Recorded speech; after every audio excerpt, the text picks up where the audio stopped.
morning, folks. Welcome to the Sunday Politics.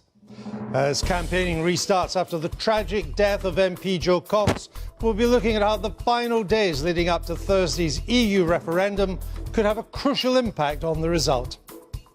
The poll suggests it's still too close to call as voters across the country make their final decision on whether the UK is better off in or out of the European Union. And we'll be letting both campaigns go head-to-head as they test the substance of each other's arguments. And on Sunday Politics Scotland, after a tragic week in British politics and with only days left in the referendum campaign, I'll be speaking to the First Minister, Nicola Sturgeon.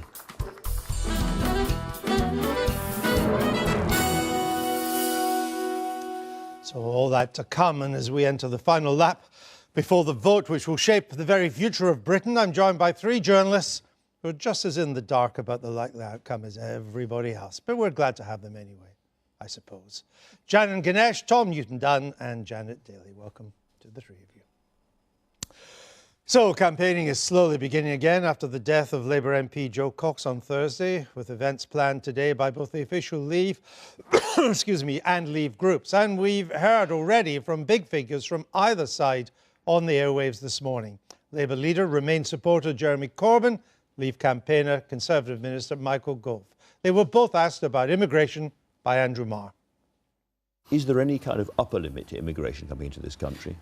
I don't think you can have one within while you have a free movement to Labour, and I think the free movement to Labour means that you have to balance the economy, so you have to improve living standards and conditions. And so that means the European Union's appalling treatment of Greece, particularly the European Central Bank as well as the European Union, that is a problem. So if you actually deliberately lower living standards and increase poverty in certain countries in Southeast or Eastern Europe, then you're bound to have a flow of people looking for somewhere else to go. Surely the issue is an anti-austerity, a growth package all across Europe, rather than this. When I've had the opportunity to talk about migration during the course of this debate, I hope I've been very clear.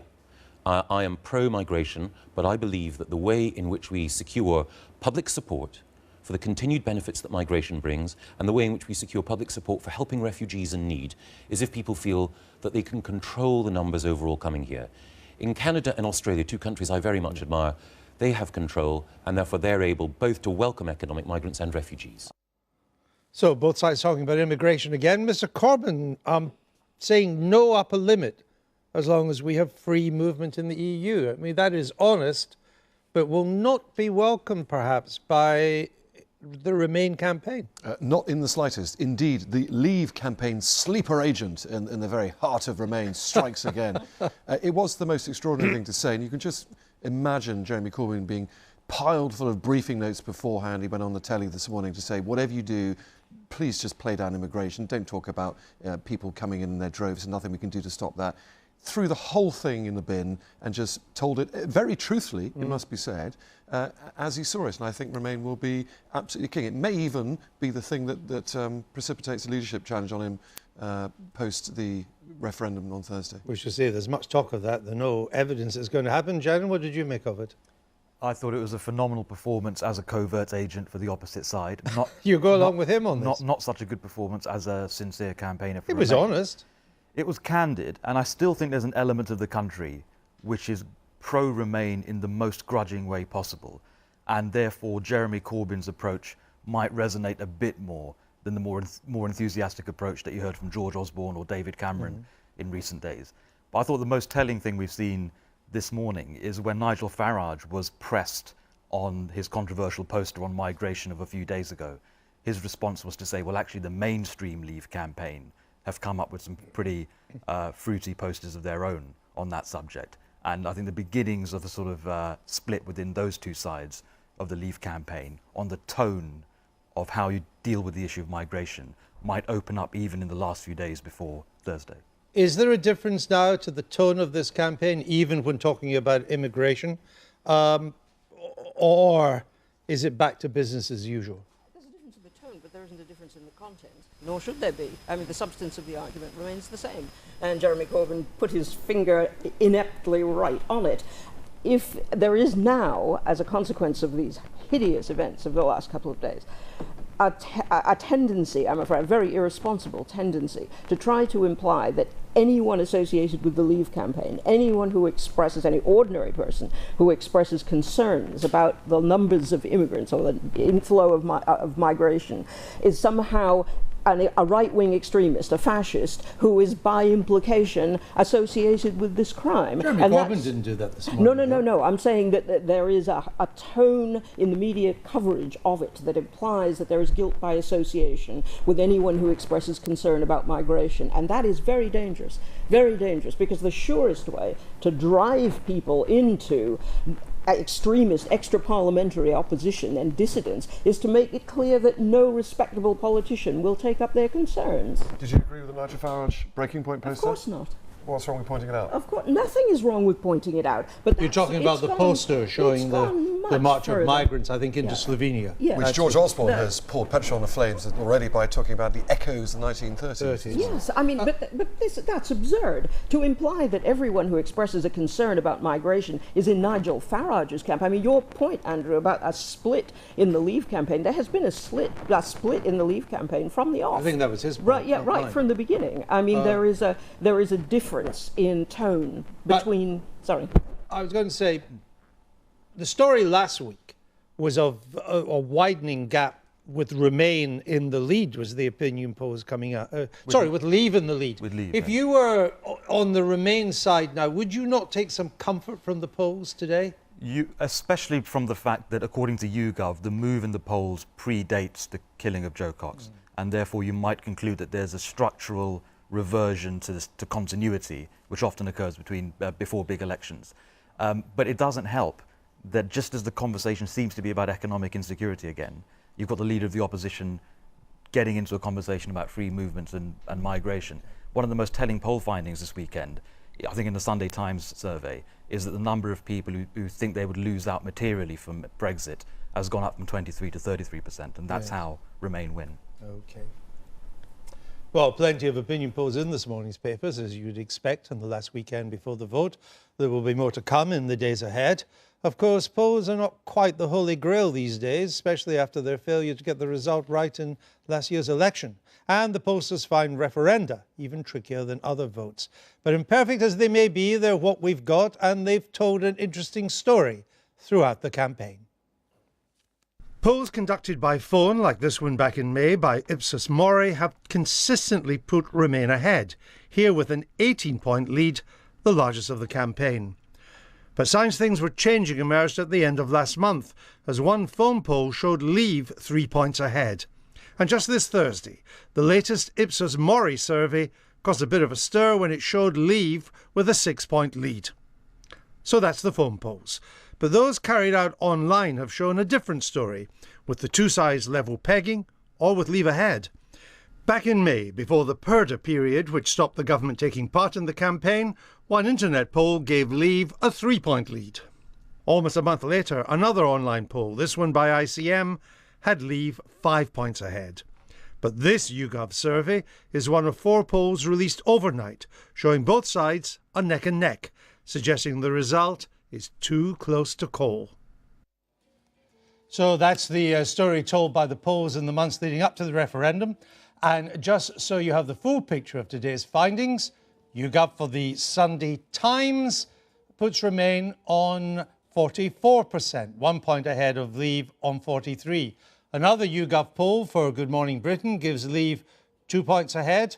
Opinion for the Observer has Leave and Remain level pegging at 44%. And Survation for the Mail on Sunday, the only telephone poll today, has Remain on 45% and Leave on 42%. So, what do you make of all that? There's only one man we can turn to explain what it all means. I speak, of course, of elections and polling expert John Curtis. He joins me now. John, 4 new polls out in the papers this morning. What do they tell us? Well, they certainly provided a degree of relief for David Cameron and those in the Remain side after what were some pretty dire polls last week, which almost unanimously suggested there'd been a sharp drop in support for Remain during the course of the last 4 weeks.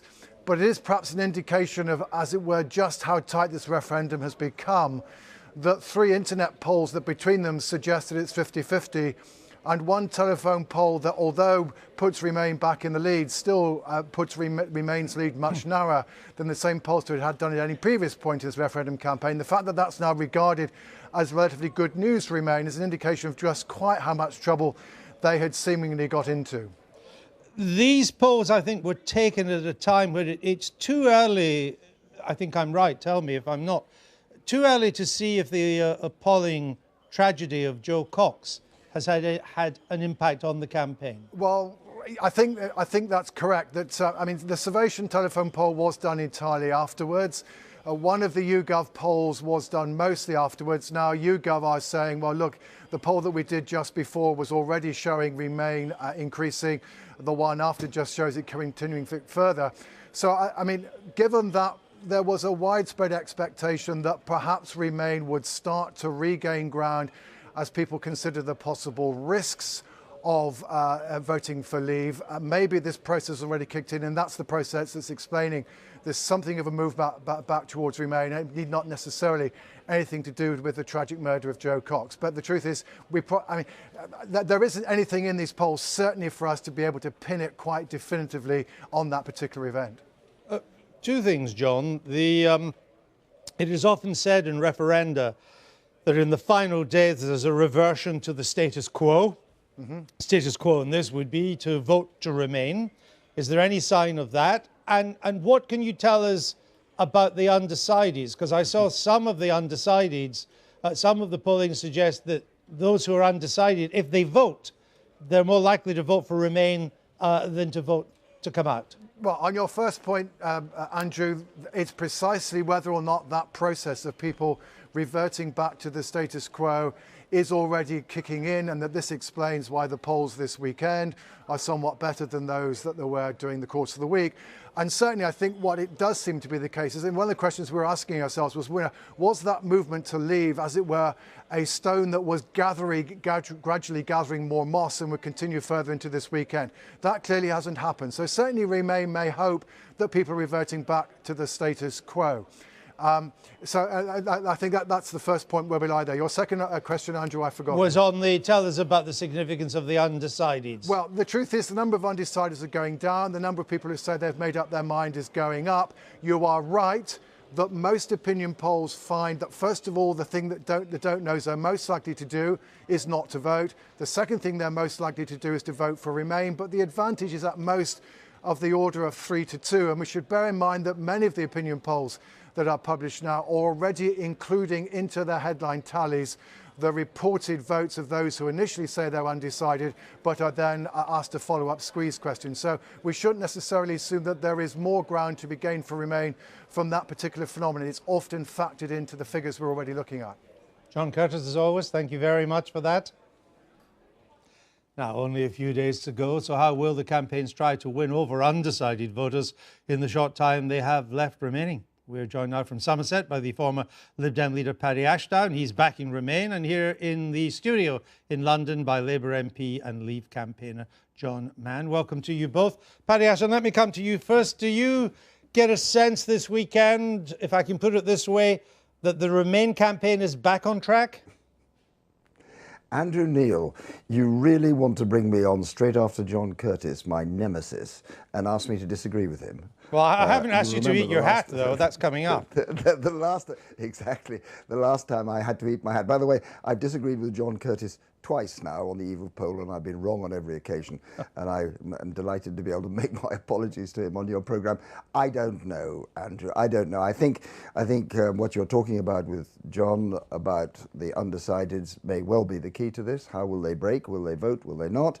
And if they do, will they, as people predict, vote in favour of Remain? Frankly, I don't think any of us know, even the blessed John Curtice. This is all within the margin of error. It's all to play for. It looks to me, and agreeing with John Curtice, exceedingly tight. Perhaps there's been a small shift in favour of Remain, but honestly too small to be able to be certain about. We got some more scare stories about the economy from the Chancellor this morning on ITV.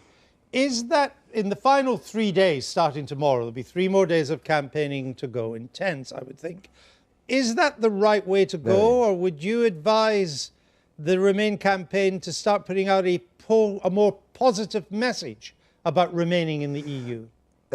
They're following a playbook they've followed before. I'm not involved with the Remain campaign. My advice to voters is, when it comes to predictions on the economy, don't listen to either side. Listen to the independent voices whose job it is, paid by all the nations on earth, to make judgments about the economic consequences of our political actions. They could be wrong. They've been wrong before, but are they all wrong? And is only Mr. Johnson and Mr. Farage right? You know, I think people have to realise that they're betting their jobs on this. They're betting the national economy on this. No one is certain. There's nothing that's certain. But I think when you make the judgment, you will probably want to weigh in your mind not Mr. Osborne's comments, or indeed Mr. Johnson's from the other side, their party pre. They're inevitably going to put the point as they want to. But those independent voices, every single one of them, without exception, who are independent of the campaign, who are the global experts on this, this is not a conspiracy, it's a consensus, it is unanimous. All of them say this will seriously damage our economy. And I think for most people, worried about their jobs, and rightly so if we go the wrong way, that will be a more powerful factor in making their decision than perhaps the words hot, cold, overstated or understated of either of the opposition parties. Although some in Remain may not regard it as helpful, but Mr. Corbyn told the BBC this morning that with free movement within the EU, you can have no upper limit on immigration. That was accurate. That was honest, wasn't it? Well, one thing you can be sure of, Andrew, and you know, if we leave the European Union, you will control immigration, but not in the way that the Out campaign is claiming. You'll trash the economy, we'll have far fewer jobs, and no one will want to come here. That is for absolutely sure. Let's get me right, because your language there is interesting. We will trash the economy. Not that we won't grow as fast, not that it would be better to stay in than come out, but that we will trash the economy. Well, I mean, find another word, Andrew, if you wish. But look, here we are, slowly recovering from the recession. If you had a huge pain to get out of the mess we were in, the international economy, all of those who comment say in big terms or small terms, they use strong ones or relatively more moderated ones, but they all agree that this will push us back into recession. Now, you can use the trash the economy, or you can say we're going back into recession. The question is that just as we're coming out, creating those jobs, you know, making Britain one of the best economies growing in Europe, we'll turn that round. Now, you choose your words, but the consequence in people's jobs, in their businesses, and indeed in the tax revenues of the government that pays for our public services will be very, very serious. All right. John Mann, immigration has been a big part of the Leave campaign. Did the tone get too hostile in immigration? Did it get too robust? Yes, and Farage's poster is the worst example of that. It's better it wasn't produced. It'd be better now if he withdrew it. It's unhelpful, it's inaccurate, it's irrelevant to the real debate. So yes, that tone has been very unhelpful. And what did you make of Mr. Corbyn's remarks on immigration this morning? Well, the issues in working class communities remain, and those issues are about pay, they're about agency work, they're about people's hopes for the future. And when you've got 0-hour contracts, when you've got your health service under pressure and people seeing privatisation and cuts, you know, the Labour agenda on Friday, whatever the result, has to get into that. Indeed, if it's a Leave vote, one of the first things Labour could be doing is demanding an immediate end under the EU procurement rules to privatisation of the public services. Could be arguing in favour of an increase in public sector pay. Could be arguing to stop the impact of the European Court rulings on reinforcing agencies. And it's agencies and this uncertainty in the labour market that's really, I think, behind the strength in that appears to be there in working class communities for Leave. What is the plan for the rest of the campaign? There are only 3 days to go from tomorrow morning from the Leave side. Is it immigration again? I hope not. I hope it's about hope and vision for what kind of country you want in the future and how best in the modern technological age where the computer has been invented, where we order things online, where those big developments are going to get even faster, about how we best deal with the whole of the world. I think politicians, MPs certainly, remain, all of us, myself included, extremely shaken by the horrific murder of Joe Cox. I think that there's going to be less campaigning, a lot less than there was, because I don't think people have it. However strong people's views, they don't really want to be banging, knocking on doors at the current time. So I think there's going to be a period of less politicians out and about than there would have been. There seemed to be a fair wind behind Leave last week, certainly up until the terrible events on Thursday. Do you get a sense this weekend that it could be slipping away from you? I would have expected from the polls last time for them to bounce back a little bit. It's going to depend on turnout. And if there's a disproportionately high turnout in the areas that don't normally vote, that's going to end up with a Leave vote. If it's lower there, then it's going to be Remain. So turnout will decide it. Turnout's not predictable. I hope it's the majority, the vast majority of people voting, and whatever the result, I think we need to get together as a country, and the different sides need to get together and get behind that result. Paddy Ashdown? I wonder if you'd allow me. Yes, please. There's a really important statement John Mann has just made. By the way, I admire him very much, and I know he's just as patriotic and interested in the future of this country as I am. But I thought, if it is the case that that terrible death of Joe Cox, who I campaigned with on the issue of refugees and had a huge admiration for, has led to a change in tone, I think that would be hugely welcome. And I thought the way John put his case there, and in particular the way he moved away from the Farage vote poster, which I found thoroughly distasteful, I think that's, if that's the tone of this campaign, I don't think it will hugely alter the result, but at last we'll have a campaign that we can be proud of, one that I'm afraid I've felt so far extremely ashamed about. These high-octane insults, by the way, from both sides. I mean, some of that's because this is an internal civil war in the Tory party, and they're always the worst. But, I mean, I was in Yeovil the other day, and a man came up to the End campaign and said that they should all be executed. Now, if we can get away from that, if we can now lower the tone, follow the kind of approach that John Mann has been suggesting, we will have a good debate that will honour our democracy and its essential qualities of respect for others and tolerance, rather than the kind of thing that we've had in recent weeks. John Mann, I think that, by the way, made everybody very angry. Will the final 3 days of the campaign be that different in tone? I think there will be. I think certainly members of Parliament will be careful on the language used. I hope on the Leave side everyone will distance themselves from what Farage's poster and what lay behind that meant. And I hope on the Remain side people will shift away from the exaggerations that have taken place. Yeah, stick to the big issues, the big principles. Very briefly, Paddy Ashdown. By the way, I agree with that too. I mean, hyperbole is a kind of lie, and I think we have dealt in hyperboles. I think the public is, frankly, not trusting either side.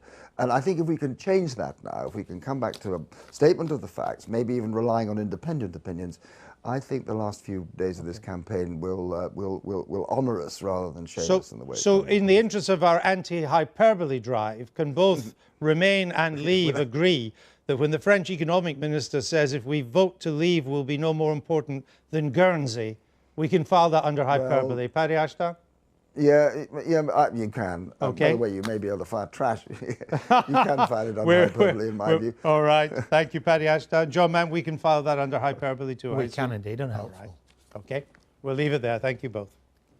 Now, over the past 2 weeks, we've been letting the politicians from either side of this referendum debate interrogate each other over what they feel are the really big issues at stake. Today, in the last of the series, at least for now, we've invited the Green Party MP and Remain campaigner Caroline Lucas to question the Conservative minister and Leave campaigner Dominic Raab, and, of course, vice versa. They'll join me in a moment. A little earlier, we tossed a coin to see who would go first. Dominic Raab was the winner, and he chose to answer Caroline Lucas's questions first. So before we get started, let's have a listen to Dominic Raab making the case as to why undecided voters should vote to Leave. I'm ambitious for Britain. I'm confident in you, the British people. And I'm also convinced with my head and my heart that we can only reach our full potential outside the EU. Take some of the positives of leaving the EU. Our small businesses will be freed up from straitjacket regulation. That's important for us because small businesses in this country create 85% of the new jobs. We'd be freed up to trade more energetically with the growth markets of the future, from Asia to Latin America. That will cut prices in the shops. And we'd take back full control over the money we give the EU. And our gross contribution is now £350 million every week and certain to rise. When it comes to immigration, it can bring huge benefits, but only if it's properly controlled. Uncontrolled immigration from the EU has put pressure on jobs and on wages. It's also put huge strain on infrastructure, from housing to the NHS. The truth is, we can't properly control immigration unless we leave the EU. There's something bigger in this debate, something I feel with my heart. I want us to be masters of our own destiny. I want it as a citizen, as a father, and I want it for Britain for the future. And with the majority of our laws now made in Brussels by politicians and bureaucrats not elected by you and not accountable to you, we can only truly be masters of our own destiny if we vote to leave the EU on the 23rd of June and take back democratic control. And here are Caroline Lucas and Dominic Raab. Thanks to both of you for joining. Just to explain the rules, Caroline has 5 minutes to interrogate Dominic. She can only ask questions, he can only give answers. Caroline, your time starts now. Thank you so much. Dominic, how much is Britain's net weekly contribution to the EU? Weekly? Weekly net. So the gross is 350 million and the net contribution is around half of that.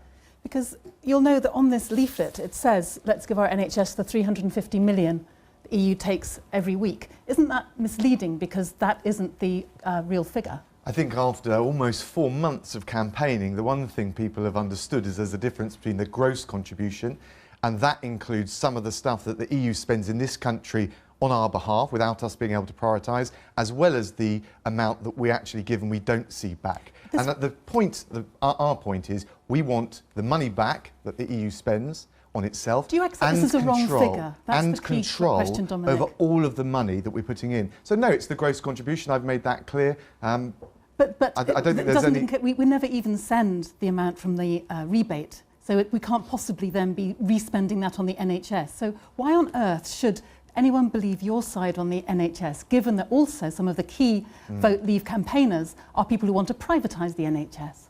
Well, we've got a wide range of politicians involved. We've just heard from John Mann, you've got Gisela Stewart on the left, you've got some of the most left-wing unions like RMT on our side. In relation to what we've said about the NHS, we would take 100 million each week from the net contribution, and that's the allocation that would be made. But look, when you get paid your salary from the House of Commons, you get a gross figure, and there's a difference between that and what your take-home pay is. There's no real difference here. I think we have accepted that that is a misleading figure, and I want to come on to another poster, I'm afraid, because this is another one that you'll be familiar with, that the Vote Leave side are sending around the country, and it says that Turkey is joining the EU. Now, on a scale of 1 to 10, with 1 being 100% honest and 10 being a little bit closer to porky pies, how would you rate the suggestion in this poster that Turkey is close to becoming an EU member? Well, it says it's joining, is joining. Yeah. Yes. So I think that's absolutely right, and let me explain why. First of all, because it is in the process of joining, British taxpayers are already paying £1.8 billion between 2014 and 2020 to pave the way. And even as, I mean, we've had politicians from Tony Blair to David Cameron make it very clear we want Turkey, or the UK wants Turkey to join the EU, and all the while... The UK has a veto, doesn't it? Can we just clarify? The UK has a veto, so it can't possibly join if the UK vetoes it. So Britain has a theoretical veto. It's not a theoretical veto, it is a real veto. And can you imagine Cyprus not vetoing this? Well, the truth is, from Tony Blair to David Cameron, the consensus in this country has been that Turkey should join the EU. We've got our diplomats currently working on measures to expedite that happening, as everyone says it's long lost. And I think the point is, you've got to just take into account what the impact that would have. Can I just ask you one other thing? How many of the 35 chapters or areas of compliance that Turkey would have to fulfil before it could join, how many of those have been fulfilled in the last 30 years? It's been nearly 30 years since they've been trying to join. How many out of 35? Not very many. How many? It's one. It's one. It's one. Can I answer the question? Because you're asking questions. Let me answer the question. First of all, that's why it's worrying that Whitehall and in Brussels, they're expediting Turkish membership. But I remember I was in the Foreign Office at the time when the 8 countries from Central and Eastern Europe were applying to join. In many of those cases, those box ticks criteria were ignored because the political will was there, and that's exactly what we've got now. Would you accept that this leaflet is misleading because it makes it sound like it's going to happen sometime soon, and it clearly isn't, and Britain has a veto? Turkish membership of the EU is a question of when, not if, and on that basis I think the poster is right. And do you think these posters are contributing to an atmosphere of division and fear and hatred? Come on, I think we need to be careful here. I think the responsible thing to do is to talk about immigration in a sensitive way. And I think if you ignore it and you don't talk about the costs of immigration, you're actually going to get far more fringe extremist politics. So let's try and grapple with this, not airbrush it out of the debate. I've got 1 minute and I want to ask you two things. Key campaigners on the Leave side, like Nigel Lawson and Nigel Farage, are at best climate sceptics, if not climate deniers. Do you agree with them?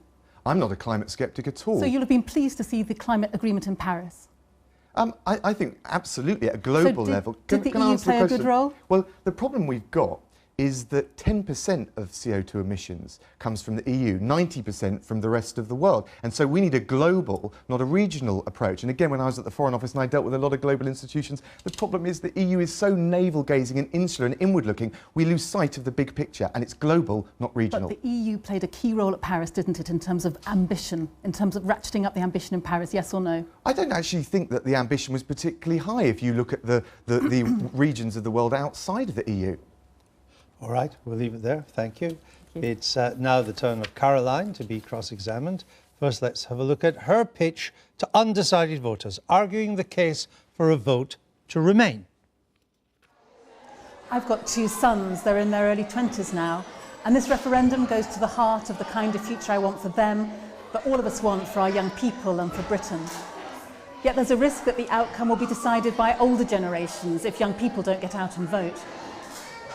The EU can help us build a safer, better future, because the biggest challenges we face today are by their very nature international and are best tackled by working hand in hand with our neighbours. Challenges like climate change, the refugee crisis, cross-border crime and terrorism. The EU has been a force for good, from guaranteeing workers' rights to protecting our shared environment and helping to create jobs in every part of the country. To turn our backs on this would be to turn our backs on a safer, greener, more prosperous and peaceful future. This referendum will define what kind of country our children and young people get to live in. Do we want to be an isolated, inward-looking country that cares only about what it can get out of the rest of the world? Or do we want to be a generous, outward-looking and confident country that wants to continue to play its part in making the world a better place? Let's not take our country backwards. Let's take it forwards together. I taught my children that the right thing to do when confronted with a challenge is to stand tall and find a solution, not to walk away. That's why I'm voting to remain on June the 23rd, and I'm asking you to do the same. So, as before, Dominic, you have 5 minutes to question Caroline. Off you go. Caroline, good morning. Good morning. The organisation UK in a Changing Europe, which is trying to independently verify facts for the public in this debate, they estimate that around 50 to 60% of UK laws are now made in Brussels. How high would that percentage have to be for you to be in favour of leaving the EU? Well, I think it depends why those rules are being made in Brussels. If they're being made in Brussels, for example, because we have a single market and we want to make sure there are strong social and environmental standards, then I'm absolutely delighted that those laws are being made in Brussels. They absolutely should be. If they're there because we want to make sure that cross-border problems like air pollution are actually controlled because we've got the ability to work cross-border in the EU, absolutely it should be there. So I think just looking at bold figures doesn't help us. So if 100% of our laws were made in Brussels, given the democratic deficit, fine by you? Well, I think it's a bit ridiculous to think that not a single domestic law is going to be made in Britain. We know that things like housing, defence, so many issues are still decided at the UK level. The EU taking control of defence. Where between 16% and 100% would you draw the line? I'm just trying to get a sense of when you think the tipping point arrives where we've lost so much in our democracy. Well, I would challenge the premise of your question, because I think that actually the idea that the EU is fundamentally more undemocratic than Westminster is completely wrong. I mean, our own government, the government that you represent, was actually elected with just 24% of the eligible vote. We've got an unelected House of Lords. At least in the European institutions, we've got the Parliament that was elected through proportional representation. We've got the Council of Ministers, which means that there is a democratic oversight of the rules that are coming out of Brussels. When do people watching this show get the chance to vote out or hold to account the 27 other heads of government in the European Council, the tens of thousands of bureaucrats in the Commission, or the 90% of MEPs not from Britain? Well, let's talk about the bureaucrats. I mean, there are fewer people working for the European institutions in Brussels than there are for Kent County Council, for example. So this idea that there's this huge, burgeoning sense But you accept the British people don't have any accountability around that? Direct control in any sense you and I would find meaningful given our relationship with our constituents? I would be the first to say, and I've been campaigning for it for many years, that the EU should be more democratic and accountable. I should like to see the European Parliament. I was a member of the European Parliament. I would like to see the European Parliament have more powers, and I would like to see the Commission have fewer. But to suggest that that was going to be a reason for leaving the EU, I think is just wrong. We need to be in there to fight it. Net immigration from the EU was 184,000 last year. That's the equivalent of adding a city the size of Oxford to the population each year. Now, there are benefits and costs to immigration. I know my father came here from abroad. Do you think there should be any limit on the volume of immigration from the EU? Jeremy Corbyn said no this morning. What's your view? Well, I think it'll be self-regulating to an extent because people are coming, because we are the 5th richest country in the world and because there are jobs here. So we don't need a limit? I think to have an arbitrary limit would be ineffective, and we've seen that by looking at what your own Prime Minister's tried to do by talking about bringing migration down to the tens of thousands. There's no way he's going to be able to do that because there's more migration coming from outside of the EU than there is from inside anyway. Take Romania and Bulgaria, average wage around £3 an hour. We've got a minimum wage of £720 per hour. Strong pull factor, puts huge pressure on jobs, wages, strains on the NHS and housing. Is that just a price worth paying for staying in the EU? Well, again, there are so many assumptions in your question. I think most of the pressure on our housing, on our education, on our health system is coming from a lack of investment and cuts from this government, not from people coming in. When it comes to the NHS, you're far more likely to be treated by someone who's come from another EU country than to find them stopping you getting closer up the queue. So I think there are some real challenges in there. Okay. Now, I'm not saying that immigration doesn't bring pressures, but what we should be doing is recognising there is a net economic benefit that migrants bring with them. Let's invest that, properly invest that in services in that area. 1 minute. The latest report by the EU's anti-corruption body, OLAF, shows fraudulent abuse of EU funds at record levels. Transparency International has criticised the EU for not even implementing the first obligation under the UN's Convention Against Corruption. Now, under our aid policy, we wouldn't give a penny of taxpayers' money to a poor African country that wasn't trying to comply with UN standards, but we're giving billions each year to the EU. Are you comfortable with that? I'm not comfortable with corruption or fraud wherever it happens, but I don't think that the EU has a monopoly on that, and many times the accounts haven't been able to be signed off precisely because individual nation states haven't done their jobs properly. It's governments that are at fault here, not the EU. Can I ask one last question? In your 2015 General Election Manifesto, you referred to the, I quote, EU's unsustainable economics, unquote. Do you still hold that view? I think neoliberal economics is unsustainable, whether it's at the EU level or at British level. The best way to do that is to fight it both in Britain and in the EU, and hopefully your time's up. It is. You're right. Thank you to both of you. It's just gone 11:35. You're watching the Sunday Politics. We say goodbye to viewers in Scotland who leave us now for Sunday Politics Scotland.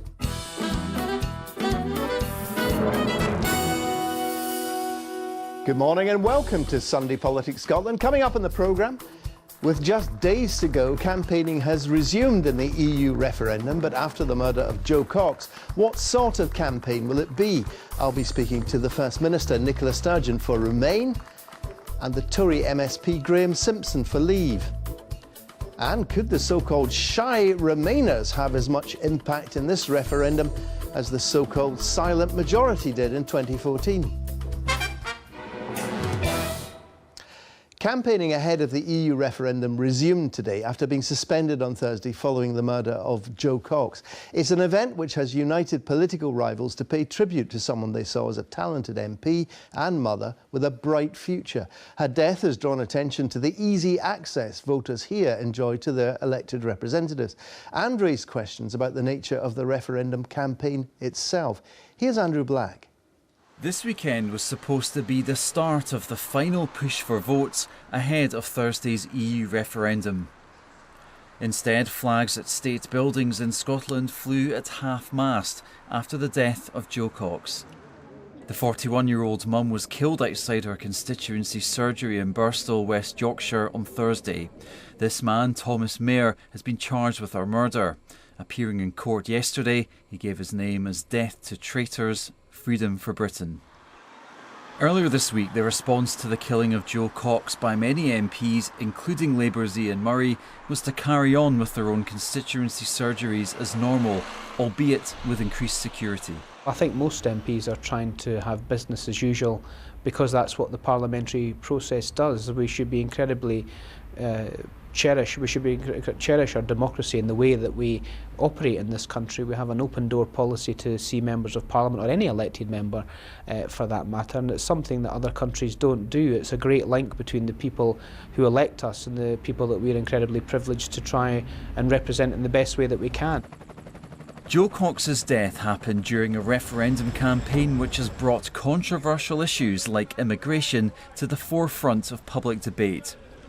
That said, this has been viewed by many as, first and foremost, simply a tragic incident. This obviously doesn't happen often, but that it happened to a woman, a very bright, well-motivated, caring young woman who's the mother of 2 young children. When you strip everything else away, you're left with that. So how might it affect the referendum? I'm not sure it will have a great deal of effect. I think most of the arguments have probably been made just a few days ahead of the referendum, for and against. I think it will probably cause those in the forefront of the campaign to perhaps be a little bit more careful with their words.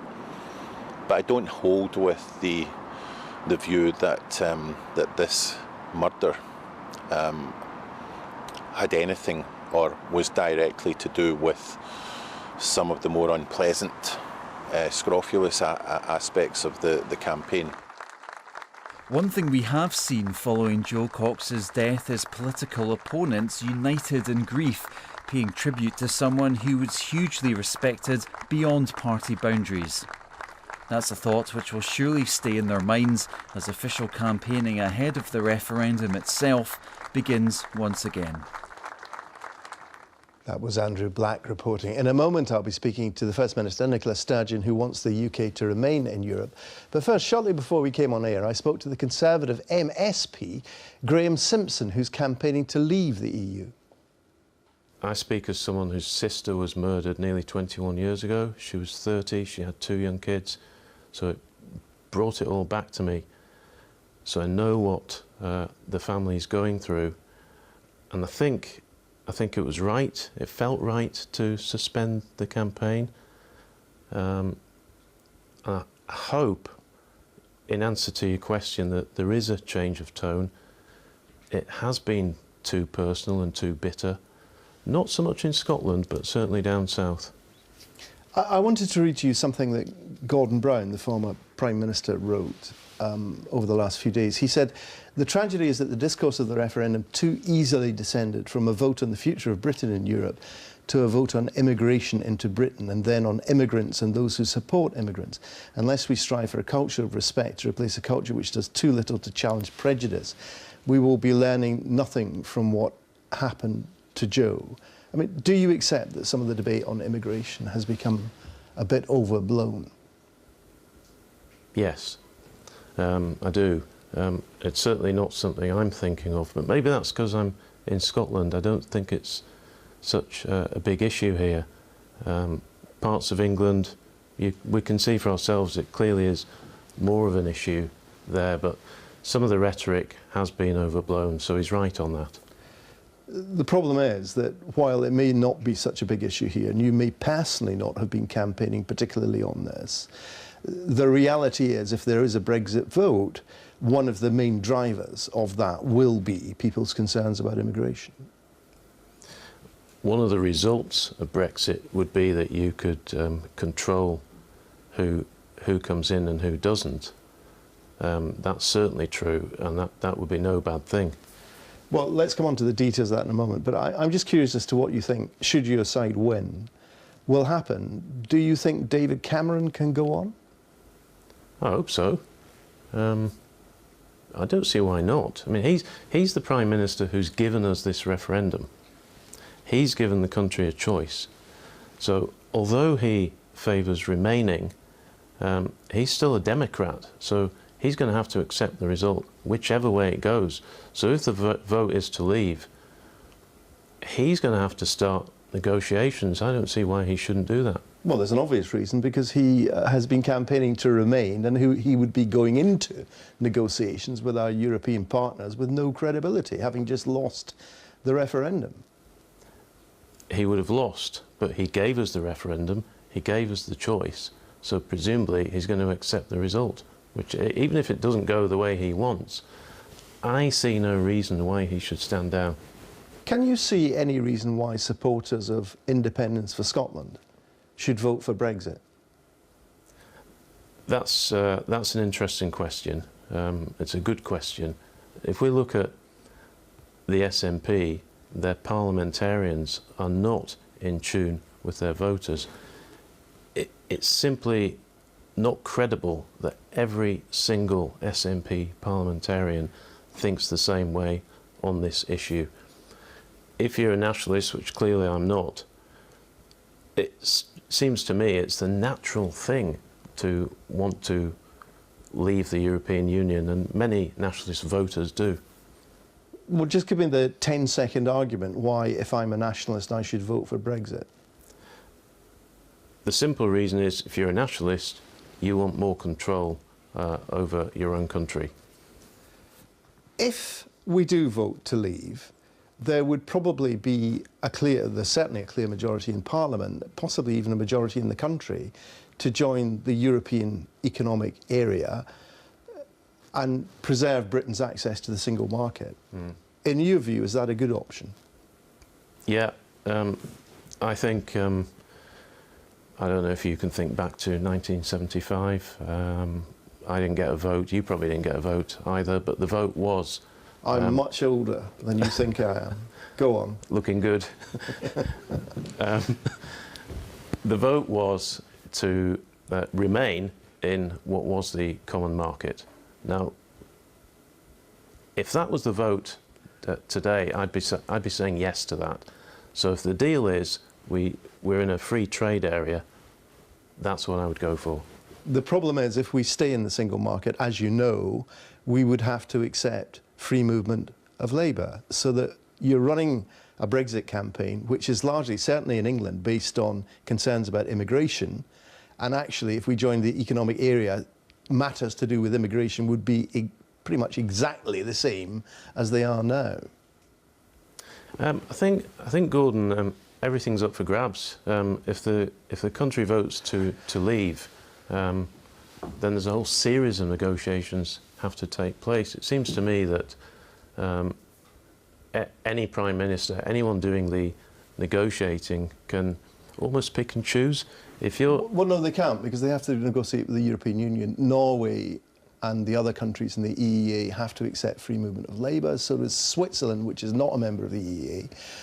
When Britain had just left, free movement of labour is part of that, was one of the pillars of the European Union. The European Union could not allow Britain to have access to the single market and not have free movement of labour unless it was challenging the whole nature of the EU. There's no reason to believe they would do that. So challenge it. Yeah, yes, fine. Britain can challenge that, but there's no reason to believe the EU wouldn't say, get lost. The EU is not going to turn around to Britain and say, we do not want to have a trade deal with you. Oh, no, it'll say, we'll have a trade deal with you. What it will also say is, if you think for 1 second we are going to destroy a pillar of the European Union just so we can trade with Britain, you've got another thing coming. Well, Britain wouldn't be in the European Union. Yes, but my point is, if you want access to the single market, you have to have free movement of labour, and you have to have that agreement of other European Union countries. It's not just up to us as Britain.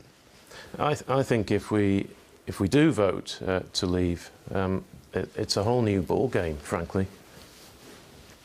Why do you think every serious international economic organisation thinks not just that Brexit is a bad idea, but would have seriously damaging consequences for the British economy? The latest being the International Monetary Fund, which produced a report yesterday saying, forecasting a short-term recession. Why is there not a single respected international organisation saying Brexit would be good for the British economy? Well, I've listened to these experts, I've listened to the doomsday scenarios, and none of them actually say why this would come about. Yes, they do. If you go and read the Treasury's report, it explains exactly why it would come about. Well, fortunately, I haven't had time to do that. Well, try the OECD one, or the Economist Intelligence Unit one, or the International Monetary Fund. They all explain precisely why they think these effects will happen. To me, if we leave, we've got great opportunities.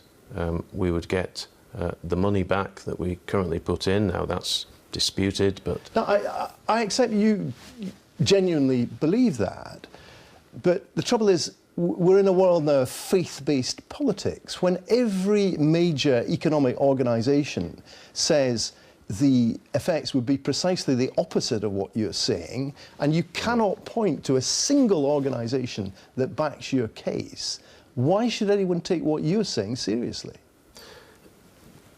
People, when they come to vote, they really need to break it down. They need to look at what it is they're voting for, what this organisation is that they're voting to stay in or leave, what the deal is. Now, part of that deal is we give an awful lot of money to the EU, which is a political organisation. It's a net sum of £10 billion a year. We would get that back. We would be able to spend that how we chose. And the UK economy is the 5th largest in the world. I can't see why we would crash upon leaving a political project. All right, Graham Simpson, we'll have to leave it there. Thank you very much indeed. Thank you. Well, joining me now is the First Minister, Nicola Sturgeon. Well, Luke, before we get into the debate about Europe, just a couple of things. First of all, in the light of what happened last week, are you doing or planning to do anything to review the security of members of the Scottish Parliament? Well, the police in Scotland have been communicating with members of the Scottish Parliament to offer advice and reassurance about the security of MSPs, and I think that's appropriate. I think it's really important. I mean, you know, the events the last couple of days have just been tragic and sad beyond belief. But I think it's important, and everything I've read about and heard about Jo Cox, I suspect she would agree with this, is that we do not respond in a way that closes politicians off from the public. Our accessibility, as well as being a duty of politicians, we are after all public servants, is something that is very important to politicians. That ability to be accessible to constituents, to talk to constituents openly, and we shouldn't do anything in surgeries in the coming weeks that they haven't done before. Well, I think MSPs, you know, we're human beings, and politicians, I think it's fair to say, as human beings, will feel slightly more vulnerable now than we did a few days ago, and that is to be expected. I think all politicians will want to think about appropriate precautions, and many will want to discuss with the police what those appropriate precautions should look like. But I haven't spoken to a single politician who wants to, you know, do surgeries with constant police presences outside the doors of their surgeries, or do anything that actually builds barriers between us as elected representatives and the people we are elected to serve. Now, according to one of the newspapers today, the Scottish Government is making contingency plans to maintain Scotland's membership of the EU if there's a Brexit vote. Is that true? Well, I said in Parliament at First Minister's Questions on Thursday that I've asked the Scottish Government officials to look at all eventualities. I think it would be strange if, as First Minister, I wasn't doing that a few days away from a referendum. No, but it's this idea that somehow or other Scotland could still remain a member of the EU. Let me just say one thing very clearly, and then I'll go on to why I hope that every part of the UK votes to stay in the EU. But if Scotland votes to remain, as I hope it will, although I don't take it for granted, but we face the prospect of being taken out of the European Union against our will, then what I'll say today, I've said a million times before, I think we have to look at all options to protect Scotland's interests and to seek to give effect to what the Scottish people will democratically have voted for. I understand the point about having another independence referendum. I just wondered whether there was anything that contingency plans might involve something else as well. We'll look at all options. I mean, I think it will be very important, for example, that if we're in this scenario, and I hope we're not in this scenario, but if we're in this scenario, then Scotland's voice should be heard very directly in any discussions about what happens next. Now, what I would say, Gordon, is if we find ourselves in this scenario, which I hope we don't, but if we do, I'll come back here next Sunday if you invite me to, and go into this in as much detail as you want. But for the remaining days of this campaign, I think I'm entitled to focus my energies on seeking to persuade people in Scotland, obviously, Okay. but hope that I can help to persuade people across the UK to vote overwhelmingly. But from what you've just to stay said, in the EU. you clearly think there should be a role. If there is a Brexit, I know you don't want it. Of course. That there should be a role for the Scottish Government in the negotiations afterwards with the European Union. Of course. I mean, much of this, apart from any other arguments, much of what would arise as a result of that scenario impacts very directly on devolved responsibilities. Now, as First Minister, and I think it would be odd if as First Minister I said anything else, if we're in a scenario, and it's an if in both counts, of Scotland voting to remain and the rest of the UK voting to leave, then Scotland's interests must be protected. And my job as First Minister would be to make sure I was looking at all options to protect Scotland's interests and to make sure that the democratic will of the Scottish people was not simply ignored. What if the British government says, sorry, you've misunderstood, this has got nothing to do with you? Well, I don't think that would be acceptable. And, we'll see what unfolds after Thursday. But I repeat again, and, if we're in this situation, I'm sure we'll be having this discussion next weekend and for some time after that. But I hope we're not in this scenario. I hope people in Scotland vote to remain, and I hope people across the UK and in every part of the UK vote to remain for a variety of different reasons. Being in the EU means we're part of the world's biggest single market. I think that's good for jobs and trade and investment, good for our economy overall.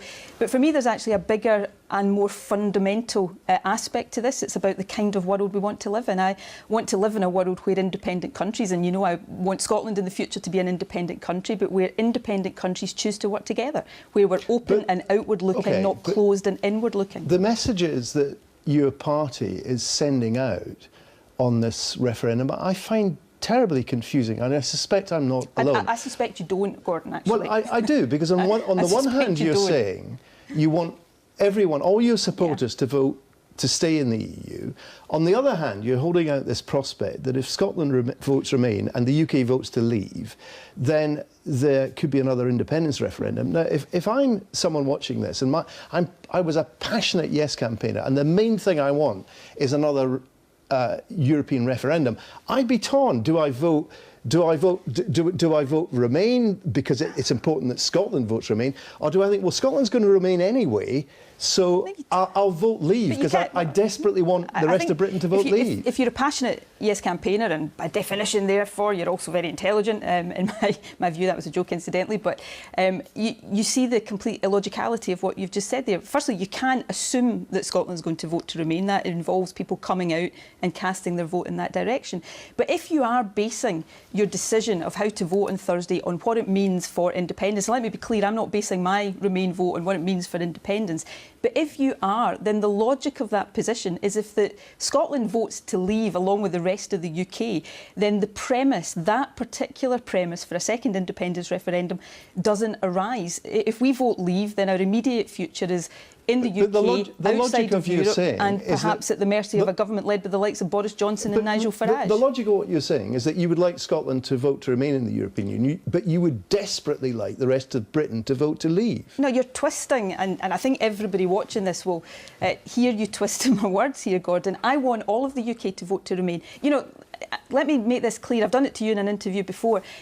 Nobody watching this is under any illusions about my view about Scottish independence. I want Scotland to be an independent country. It's what I've campaigned for all of my adult life. But I don't actually want it to come about because the rest of the UK takes what I think would be a catastrophically damaging decision to vote to leave the EU. I want all of the UK to vote to remain. I'm simply pointing out that if, and I don't have control over this, if the rest of the UK votes to leave and Scotland votes to remain, then one of the consequences of that would be that we would have to have the right to look at a second independence referendum. If I'm an independence supporter, I think, brilliant, I hope that happens. Well, but, it is predicated in Scotland voting to remain. If Scotland votes to leave, this argument is a pretty moot point. It doesn't arise. This is not an abstract issue. I think most people out of listening to this will understand that, Gordon. Well, I'm sorry if you think I'm twisting your words. It's not an abstract. I mean, one of my colleagues told me this morning she spent yesterday with two friends who are passionately pro-independence, and they're going to vote Leave for precisely the reasons I outlined. It's a great opportunity then for me to speak directly to these people and to anybody else out there who may think that that is the logical position to take, that's not, because if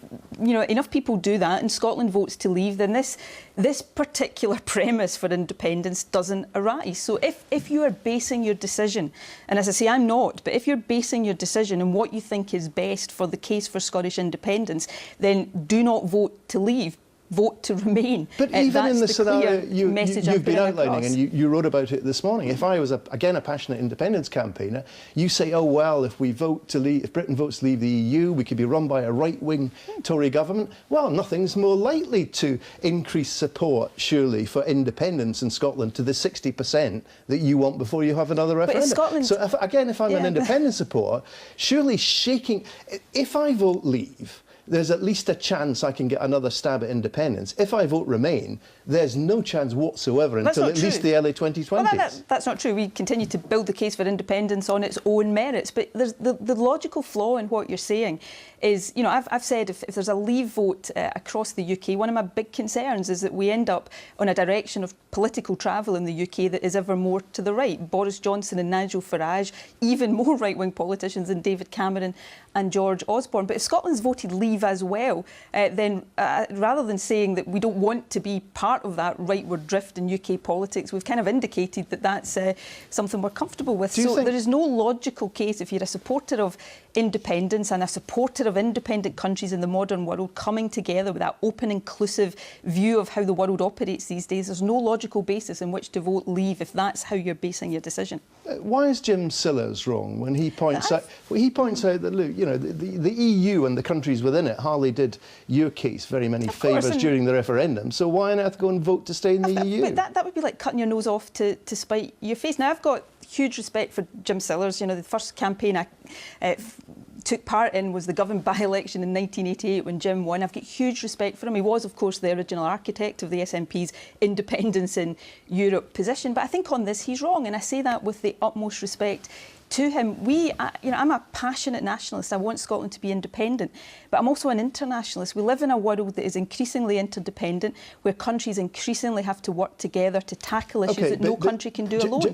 And I'd want an independent Scotland to stay in the EU, just as I want Scotland as part of the UK to stay in the EU. Also says that some of the rhetoric you've been writing about and saying about the possibilities of a right-wing Tory government and all the rest of it are scaremongering. He's got a point, hasn't he? Well, I don't think he does, actually. What you've just said about a right-wing Tory government, it's one possible scenario. Another scenario is the general election and Labour come to power.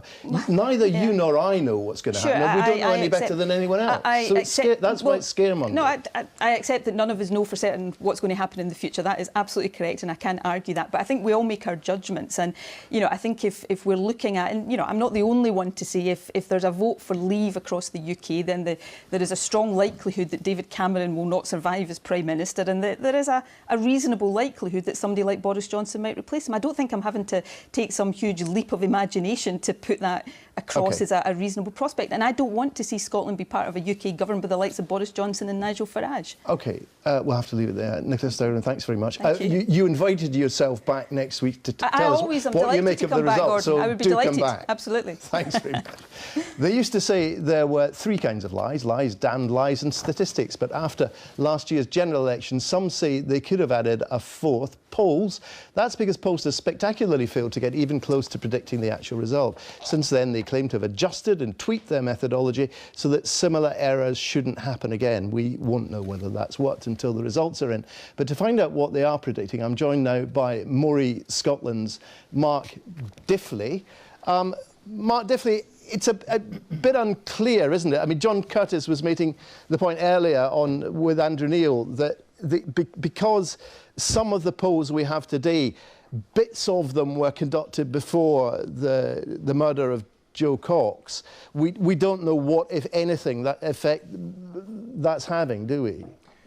We don't, and I think we need to be really quite cautious on this. I think there are a couple of broad things to say from the polls at the weekend, those that we've seen in the last 24 hours or so, do tend to be showing that the Remain side, I'm talking about the polls UK-wide here, the Remain side have gained some ground in the last few days. But actually, there is a pretty well-known phenomenon here in many referendums, not just in the UK, but internationally, and there is lots of kind of academic evidence on this, that the status quo option does tend to get a bit of a boost in the last few days.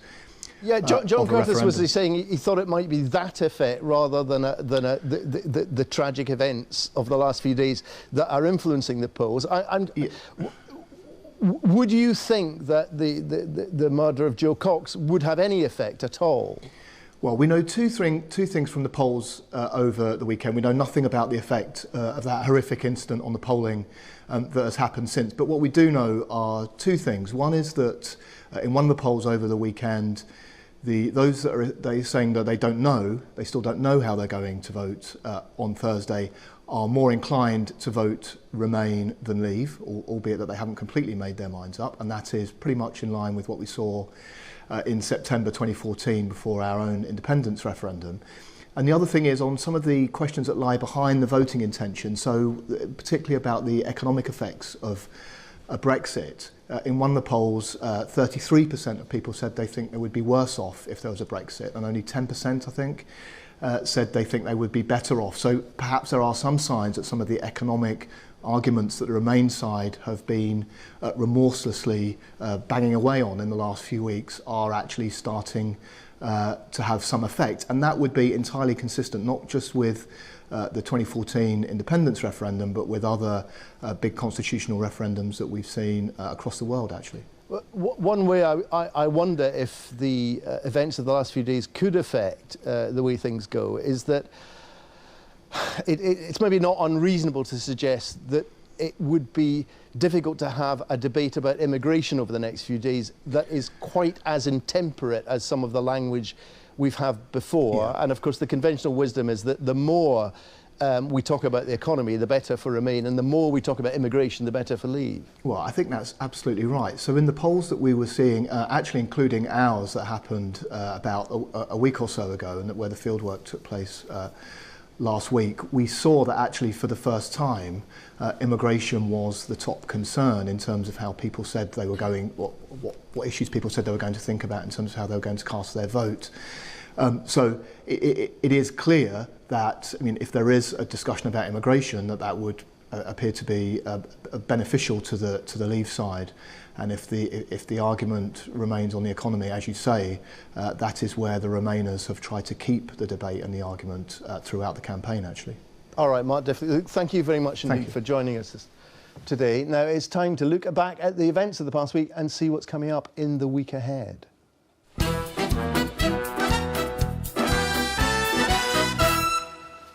Here with me now are the Sunday Herald's Tom Gordon and the political commentator Hamish MacDonald. Well, Hamish, I think it's appropriate at this stage that we can talk a little. I mean, everyone's still a bit shocked by what happened last week, but I think it is appropriate to start asking, well, do you think it is going to have any effect on what happens between now and the referendum? Yes, I think it will.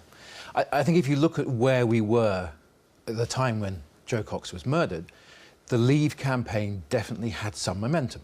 They were starting to build up a head of steam. There was almost panic spreading through the Remain campaign, and everything has stopped. It just 2 or 3 days, nothing's happened. And although there is the argument, which you heard from Mark Diffley and from John Curtis earlier, that it could just be because some of the polling was done before Jo Cox was murdered. It could just be what they expected anyway, which was a reversion to the status quo. Yeah, but I tend to feel that in politics, particularly electoral politics like this, momentum is everything. If you can get momentum and keep it going, it then builds. And what that break has done is just broken the momentum that the Leave campaign had and thrown everything back almost to starting point now. So I think that they are the ones who are going to suffer more as a result of this.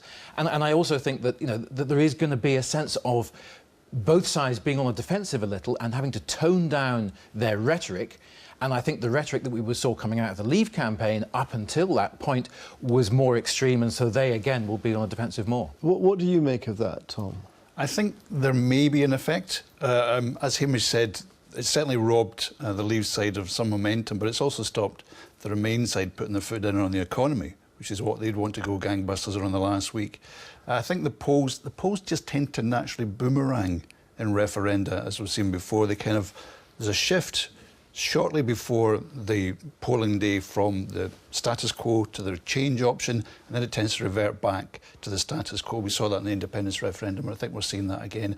It will sort of change the tempo and the tone of the debate, but I don't think it will have a significant effect on the outcome. And I think actually if any Remain politicians try and overplay it, a lot of Leave voters might feel insulted that they are being somehow linked to this madman in Yorkshire and will take offence and make damn sure they vote for Leave. Do you think Remain will tone it down as well, Hamish? I mean, George Osborne was on earlier. I didn't hear him repeat his threat to have a budget and cut public spending immediately after Brexit. But there's no sign at the moment that it'll be toned down massively, but I think there will just be a general feel that is different to the campaign from now on. I think there is a feeling throughout the whole country that things had got just a little bit too heated, and there was an awful lot more heat than light that was coming out, and so I think the politicians will have to react to that public mood and just be a little more restrained in these last few days. And Tom, you heard what Nicola Sturgeon said there. If you were a passionate supporter and campaigner for independence for Scotland, would you know what to do? Yeah, I don't think it's the puzzle you make it out. I mean, the SNP's essential case for independence is that Scotland is different from the rest of the UK, sufficiently different to justify a new political settlement and independence.